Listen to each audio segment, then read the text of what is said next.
All right, let's give a hand to Yuki for emceeing.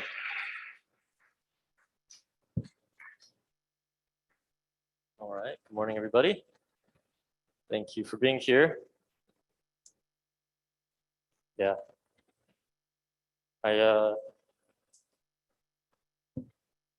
Anyways, this week, as I was preparing, found a new appreciation for Reverend Jackson and Reverend Sakai. It's pretty amazing, people who give sermons every week. I don't know how they do it, how they find the inspiration or the message. So I think we really need to appreciate our senior pastors for the work that they do. But this morning, I'm going to give a message. This is more just my own personal. Oops. Go to the first slide.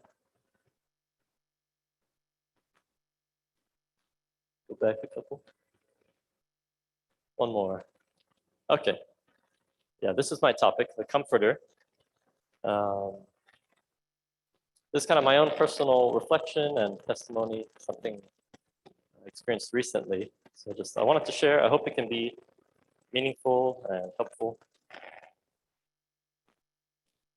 All right, Tsubasa, clicker's not working, so okay, so little story real quick. Before I got blessed to Marina, I didn't know that a comforter is also a big blanket, like this one here. I just thought it was a big blanket, but they have a name. It's called the comforter. Usually it's kind of fluffy. It's supposed to keep you cool at night, but still be comfortable.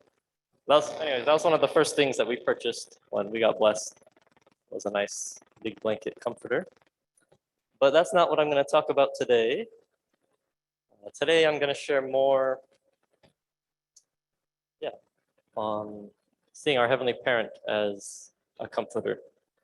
So you can go next slide, Tsubasa. Okay, so this is what I want everybody to do. Just take a moment and think of a time that you were comforted. Okay. Hopefully it's a nice memory. It should be. So you feel peaceful and warm inside. Everybody have something? Because I'm going to come to the audience and ask you to share. So I hope you thought of a memory. Nothing? Not yet? Calvin, Chris? Oh. Wow. Comfort. A memory, an experience of being comforted. Well, there's one time. I live in Maryland, and this one time was very stressful, like exams and everything coming up. Carp life. How sometimes carp life can be stressful, but in a good way. But I think, I was like in my head a lot. But my center figure at that time, Adelina, just took me out for a coffee one day. It was a simple act of like kindness. Like she took me out for coffee and we talked, and I felt like her just listening to me was a time where I can let go of all these stressful things that's just happening and just like be in the moment with her. So that's the immediate memory that I had when you asked about comfort. All right, thank you. So listening, being treated to some coffee, and a time to share. Somebody volunteering. So I was comforted the time Tom was born, because his mom passed away 1 hour later.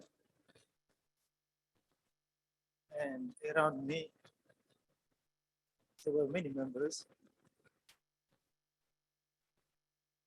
playing all the songs, children's pictures. So if you're lonely, it was the right time to be for me. Thank you, Mr. Sure.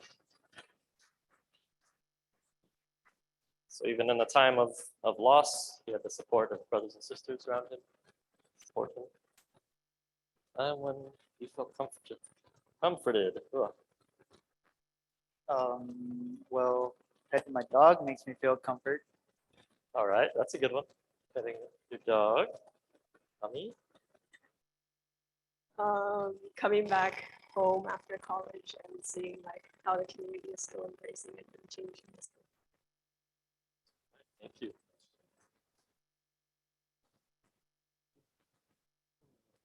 A couple more. All right. Another volunteer. How long do I have? 30 seconds.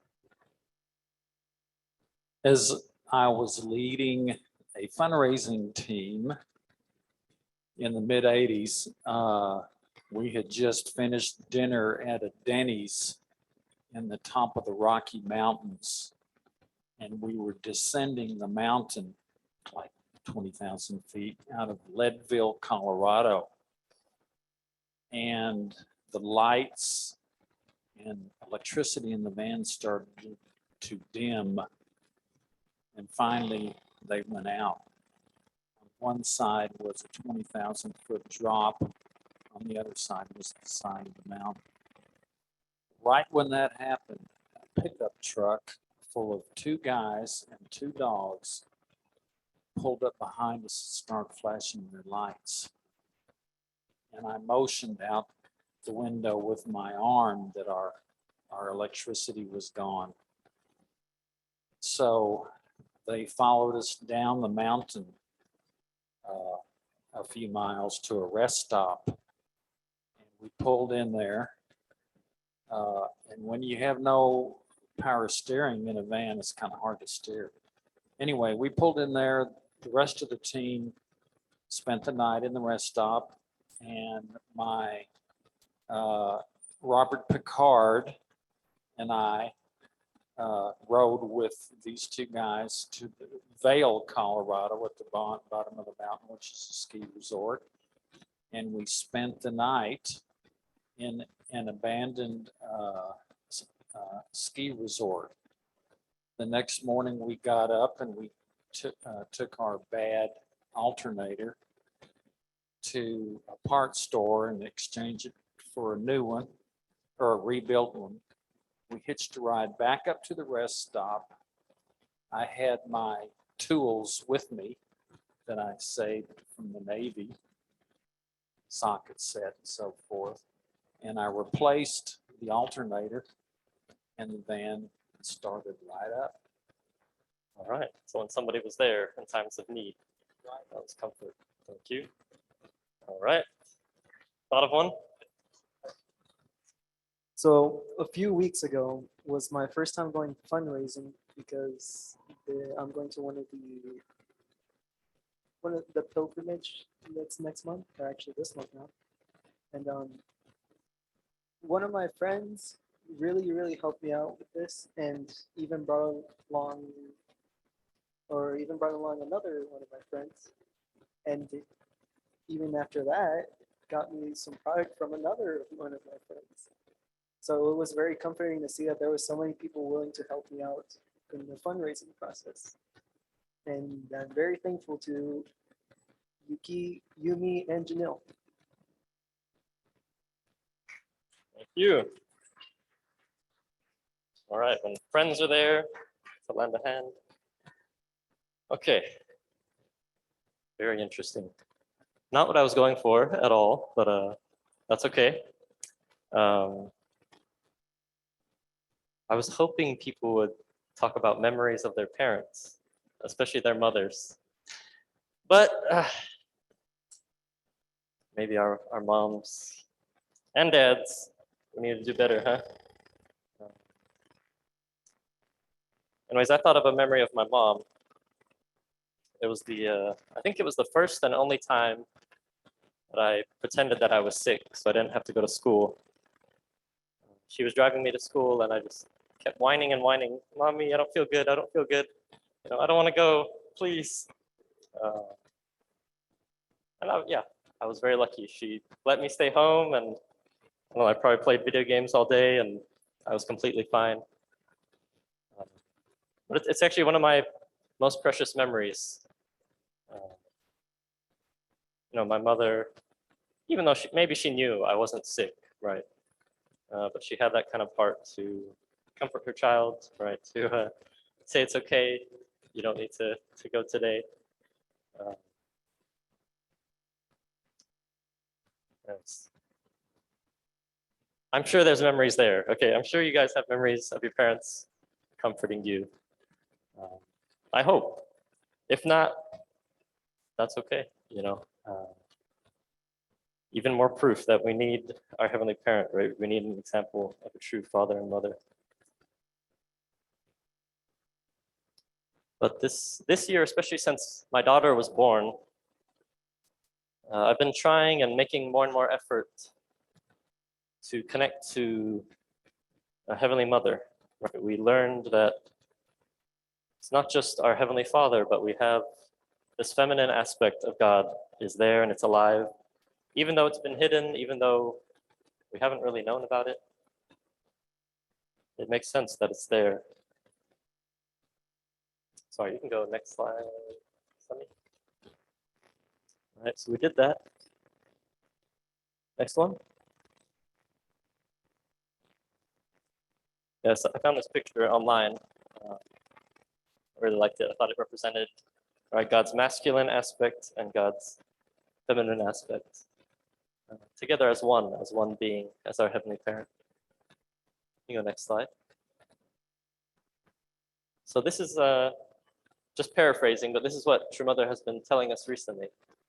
She's been telling us that we should know the essence of our heavenly parent, the fundamental nature of the Creator. So she's been saying, right, this is the time where we really need to know who God is as a parent, as both a father and a mother. As our Creator, it's of the utmost importance as His children that we know His nature as both a father and mother. Yeah, next slide. So yeah, this is usually, for me, what I picture God looking like. Maybe more with my dad's face on there, something like that. But yeah, if I reflect on my life and my relationship with God, sorry, could whoever's phone is at silence it? Little ring. Appreciate it. Yeah, if I reflect on my relationship with God and think about it honestly, this is usually what I feel like I'm connecting with, right? This masculine figure who's pushing me, who's challenging me, somebody that I want to make proud. Very, very masculine kind of figure in my life. You go next slide, Sunny. And in 2013, this was when True Mother told us, right? No longer should we just think about or pray to Heavenly Father. We should pray to Heavenly Parent. So it's been 10 years since Mother gave us this direction. And if I think about it, really, I don't feel like my relationship with God changed so much in those 10 years, right? I still feel like even though I pray to Heavenly Parent and I say Heavenly Parent, most of the times I still feel like I'm connecting with Heavenly Father, right? I'm still connecting with this masculine figure in my life. The next slide. And in our movement, especially, right, I think we have very beautiful and revelatory teaching that God is a heavenly parent who is in sorrow, who is in suffering since the fall of man. He's been working to restore his children to the ideal. And we're taught that we should be people who comfort God's heart. And at least for me, I don't know about anybody else, but at least for me, the way that I interpret it and then I developed my life of faith is I felt like my problems must be so tiny to God, right? My challenges, my difficulties, the things that I'm going through, can I really talk to God about them? If God is suffering, if God is in pain? I felt like I couldn't. I felt like I couldn't really go back. Not yet. You can, felt like I couldn't really connect to God in that way. That the things I was feeling or experiencing, maybe I had to push them away or had to not really acknowledge them because I know my heavenly parent, my heavenly Father is suffering. And in some ways, I felt like I developed this one-way relationship with God. Like, God, everything I do, it's going to be for you. It's going to be to make you happy. It's going to be to comfort your heart, which I think is a good attitude, right? I think it is a beautiful feeling for a child to have that to their parent. But I didn't really feel God's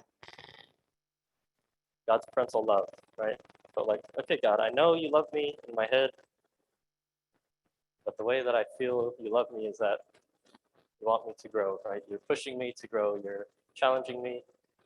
You're expecting certain things of me. And this was my relationship with God, right? This kind of way.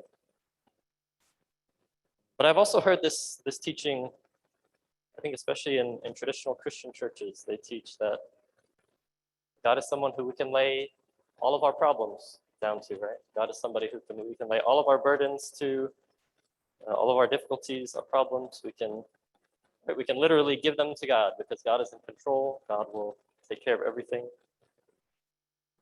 And even though I don't completely agree with that, right, I think we still have our own responsibility to deal with the things in our life. I really liked that idea that God is somebody who we can offer things to, right? Offer our difficulties, our challenges, our burdens, our thoughts, the things that are in our heart, that God is somebody who we can come to with those things and he would receive them. And so recently, this is our prayer hall, a picture here. Recently, when I go to pray there, I've been having an interesting experience. Maybe it's because I've been thinking about these things and I've been, thinking about my daughter. One day she's going to be a grown woman, right? Hopefully one day she can be a mother. And what does that really mean, right? What does true femininity look like? How is the world going to view her? How is the world going to treat her? And as I think about these things and I come to pray here in our prayer hall, for some reason I've been feeling more of a motherly aspect from God. I'll be honest, I haven't prayed there that often. My wife and I, we prayed there the day before our daughter was born, and then I've been there just a handful of times. But every time I go there, I feel like it's a place where I can connect with Heavenly Mother. I can connect with this motherly side of God who's embracing me, who's letting me release the things in my heart, who's letting me share the difficulties, right? The challenges that I'm going through. It's a place where I feel like I can receive comfort from God, which is something I never experienced before. Right? That God is just listening, not judging me, not pushing me or telling me what to do. He's just letting me share, letting me talk. And more the feeling I get is that God is accepting me. And again, this is just my personal experience, but I feel like I've never really felt that from God, this feeling of acceptance. And I don't mean that God is saying, I approve of everything you're doing, or I approve of the mistakes you're making, or the things that you still need to change or grow. I just feel like God is saying it's okay. Right?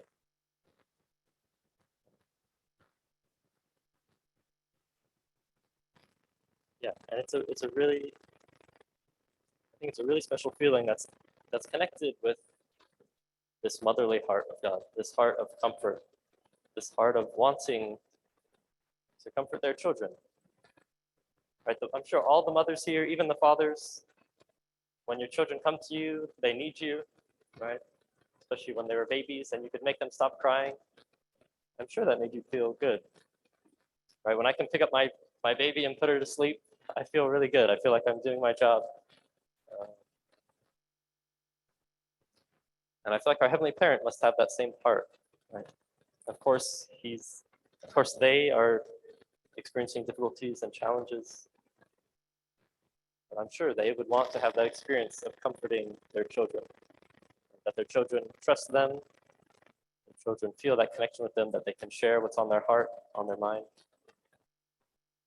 that they can receive the parents' love, receive the parents' comfort.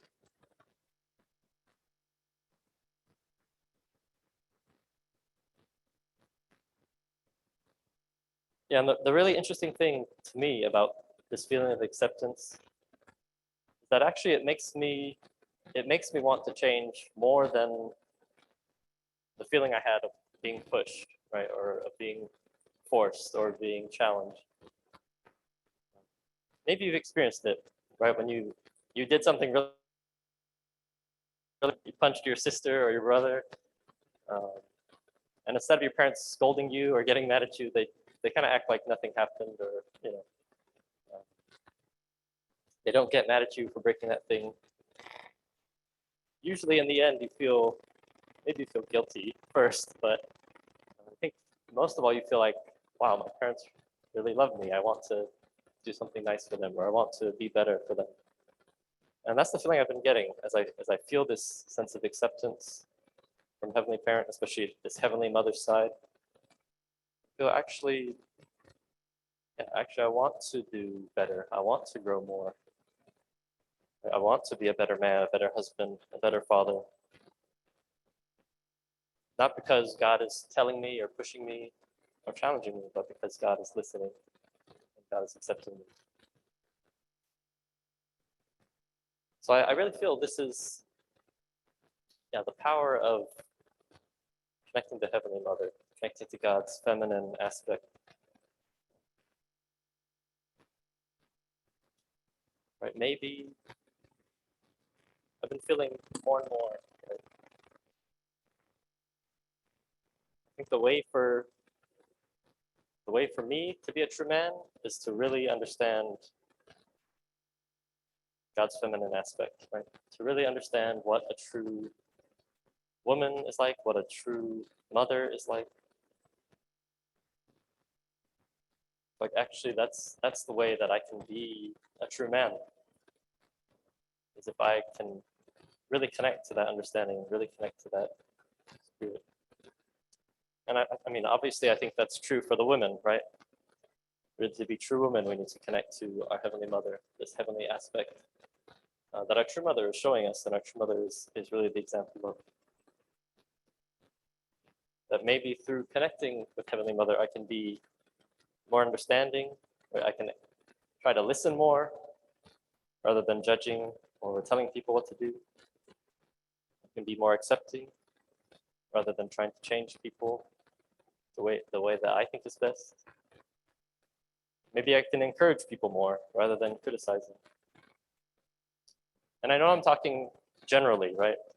I know not all dads and moms are the same, but in general, I think, right, this embracing and comforting side usually comes from our moms. Which I had a little quote here from True Mother. You can go to the next one. One more. So, okay, maybe you can't read it. I'll read it out loud. So in this part, True Mother's talking about, just before, she's talking about how, maybe when you were children and you had a tummy ache, you went to your mom and your mom just patted your tummy and you laid on her lap and you felt better. We all dimly remember our mother's warm touch.